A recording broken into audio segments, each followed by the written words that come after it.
ક્રોધાગ્નિ શાંત કેવી રીતે થાય?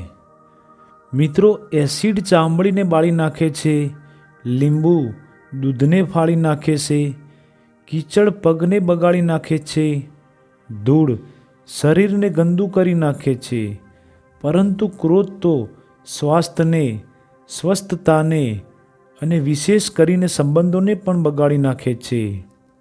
ક્રોધનું આ પરિણામ આપણે જાણીએ છીએ, છતાં આપણે આપણામાં રહેલા ક્રોધને ટાળવા માટે પ્રયત્ન કરતા નથી. કેમ? આપણે આપણા દોષોને ટાળવા છે એવો હજુ જીવનમાં ધ્યેય બનાવ્યો જ નથી. આપણામાં રહેલા દોષોને આપણે હજુ શત્રુ માન્યા જ નથી. જ્યારે દોષોને વિશે શત્રુભાવ મનાશે તો તેને ટાળવાનો ઉપાય થશે, અને ઉપાય કરવામાં આવશે તો એક દિવસ વિજય પણ થશે. તેથી આપણામાં રહેલા દોષોને ટાળવાનો આપણે જીવન ધ્યેય બનાવવાની જરૂર છે. ભગવદ્ ગીતામાં કહેવામાં આવ્યું છે કે ક્રોધ અજ્ઞાનથી ઉદ્ભવે છે અને અહંકારથી વૃદ્ધિ પામે છે. પોતાનું ધાર્યું ન થાય ત્યારે માણસ ક્રોધ કરતો હોય છે. ક્રોધ એ નિર્બળ માણસની જ નિશાની છે. ધીર માણસ ગમે તેવા સંજોગોમાં પોતાની મનસ્થિતિ ગુમાવતો નથી. ક્રોધાગ્નિના સમયે માણસ કેટલી ધીરજ રાખી શકે છે તેના ઉપરથી માણસની કિંમત અંકાય છે. જેમણે ક્રોધ પર કાબૂ મેળવી લીધો છે એવા સંત શ્રી તિરુવલ્લુવરનું જીવન આપણે વિચારીએ. દક્ષિણ ભારતના સંત તિરુવલ્લુવર પોતે વણકરનું કાર્ય કરતા હતા અને સ્વભાવે બિલકુલ અક્રોધી હતા.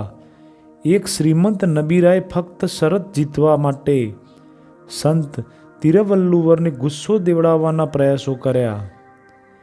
તેમના ત્યાં કપડો ખરીદવા બહાને એક સુંદર કપડાને હાથમાં લઈ કિંમત પૂછી. સંતે કહ્યું, 2 રૂપિયા.